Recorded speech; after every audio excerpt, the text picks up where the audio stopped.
In this video, we're going to lay the groundwork for analyzing op-amps by talking about appropriate models for op-amps and how those models can be used in feedback analysis.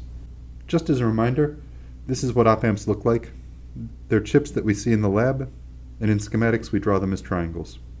We've seen this equivalent circuit model for op-amps before, but we haven't talked about it in detail yet. We're going to do that on this slide. The resistor on the left is easy enough to understand. It suggests that some current flows from V plus to V minus when the voltages are different. However, the diamond-shaped device on the right is a new symbol. It's called a dependent voltage source, and it just means that it produces a voltage that is set by other values in the circuit. In this case, the voltage is A times V plus minus V minus, which is a byproduct of tricky circuits inside the op-amp that we talk about in biggies. The dependent source is attached to ground on one side and the output on the other side, which is just telling us that the Vout voltage is always generated relative to 0 volts. The big trick with op-amps, as suggested by the text on the slide, is that A and Rin are both extremely large. For reference, we use devices with Rin that are about 2 gigaohms in this class, and A tends to have a value of around 10,000, but it's highly variable with manufacturing and temperature. You can't count on A to be a specific number, but you can count on it to be very big. We'll regularly approximate both A and Rin to be infinite. You'll see in lab that these are actually really good approximations. One reason that op-amps are super interesting is that they implement classical feedback loops. You'll notice that the output is equal to A times V plus minus V minus in our equivalent circuit model. That's the same thing as saying that our output is produced by some error signal, which is the difference between V plus and V minus, passing through a gain block with value A. So op-amps are essentially proportional control in a box, which is a really handy tool. To show how op-amps can be useful, we'll want to test drive this op-amp model. This slide sets up a scenario where an op-amp could be useful. Here we're trying to measure the output of some sensor, which generates a small voltage and has a large 100 megaohm series resistance. This is characteristic of most transducers. For instance, a piezoelectric vibration sensor. The equivalent circuit model for a multimeter, which you may recall from earlier videos, has an input impedance of 10 megaohm. We can stick our sensor model and our multimeter model together and use that to calculate V measured. And I'm going to stop talking for a second and give you a chance to try that. So the answer is that V measured would come out to be 1/11th of a millivolt, or about 90 microvolts, because you have a resistor divider between this 10 megaohm load and the 100 megaohm source resistance of the sensor. That's about 90 microvolts, which is way too small for our multimeters to read. The big issue here is that our multimeter is having a nasty loading effect on the sensor. Okay, so I've promised that op-amps are going to help this problem somehow or another. So let's put an op-amp between our sensor and the multimeter. The first thing to figure out is summarized in question 1 in the lower left here. Does Rin load the sensor? Or put another way, does adding the op-amp still load the multimeter? Take a second to answer it yourself. The answer is no. In this case, V plus is formed by a divider between our sensor and Rin, and because we approximate Rin as infinitely large, V plus is going to be equal to V sensor. The second question is whether we can infer what V sensor was from V out, which we can safely measure without loading the op-amp. So take a second to calculate V out.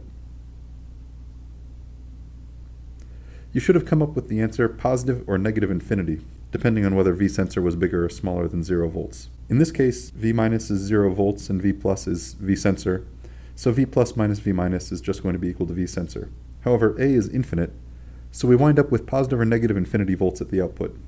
Even if you assume A is finite, we don't know exactly what A is, only that it's big, so we can't infer V sensor from V out.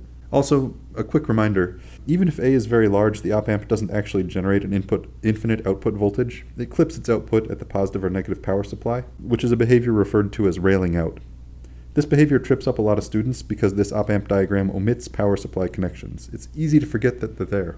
If your output is stuck at a constant value, then it's probably railing out. Obviously, this behavior doesn't help us with our current problem. If your voltage is always equal to your power supply voltage, then you can't infer anything about V sensor. That means this op-amp configuration doesn't quite do everything we need.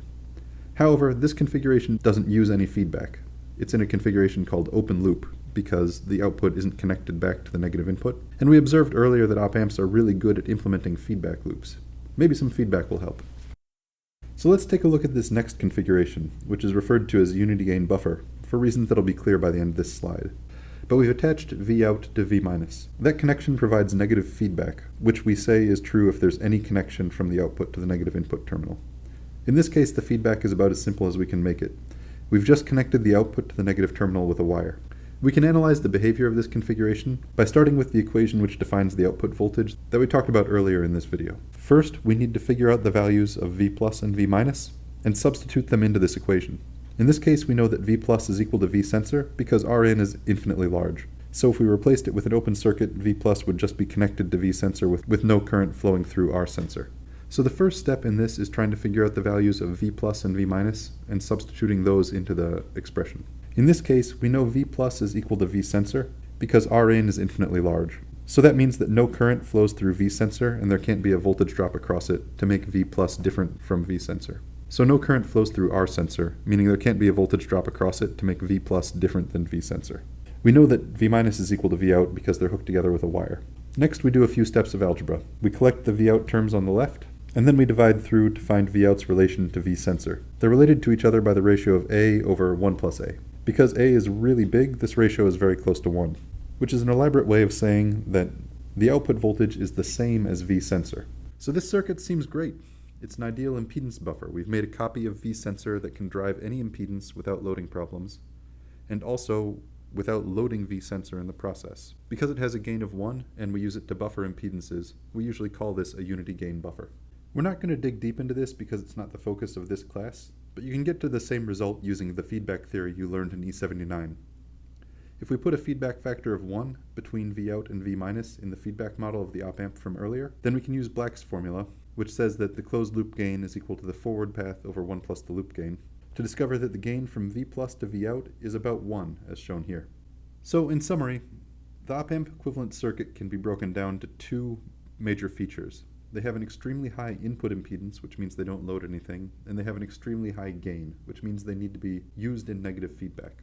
And that gain specifically amplifies the difference between V plus and V minus. You can use that to analyze op-amps, and we've come to a few general conclusions about that. One is that open-loop op-amps rail out.